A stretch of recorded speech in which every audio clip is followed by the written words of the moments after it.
Richard Russo was one of America's most versatile literary men, a best-selling novelist who also has turned some of his books, like the Pulitzer Prize-winning Empire Falls, into screenplays that have been successful movies. He came to the Times building recently, and we talked about his new novel, That Old Cape Magic, and also about the impact writing screenplays and being a teacher has had on his fiction.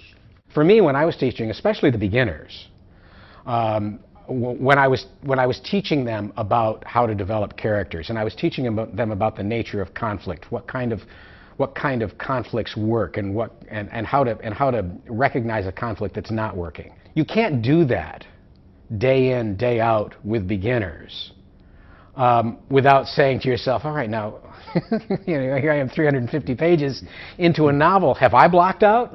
Have I?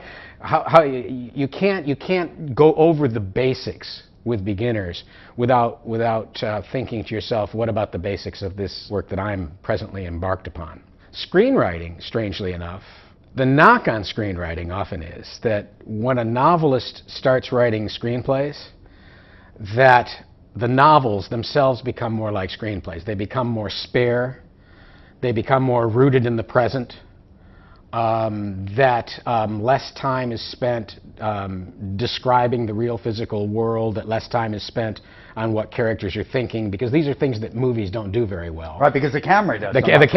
Or the camera does them, and the writer doesn't have to. And so a writer, an expansive writer like, say, Richard Russo, writes screenplays, and suddenly the books become more screenplay-like. There's more white space. There's maybe less density to it.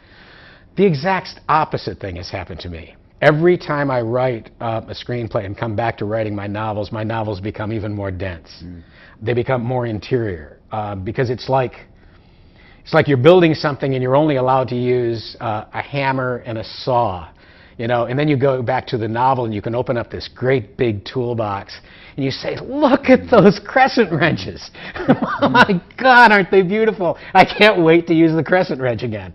And so my novels have become even more novel-like, I think, since I started writing screenplays. You're a major novelist. You've taught fiction. Who are some of the novelists you look to for inspiration? Are we talking about living or dead? Either. Either? Well, the people that made me the kind of writer that I am are not only dead but long dead. Dickens for his great big canvases, the importance of minor characters. Twain for just how important comedy was if you want to go to dark places.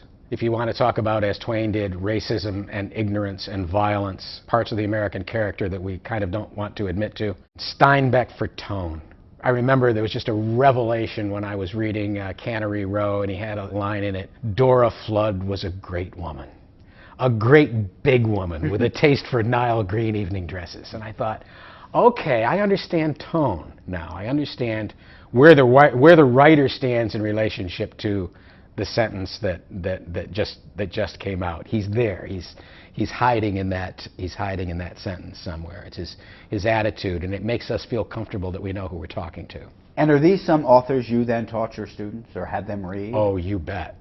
You bet. And do you get to know them better as you're reading them with your students? You then see new layers and depth? There's nothing I think that helps a writer to appreciate a writer, even the writer that he already loves, is teaching that writer to students. Yeah. Thanks a lot, Richard Russo. Enjoyed it. Thank you.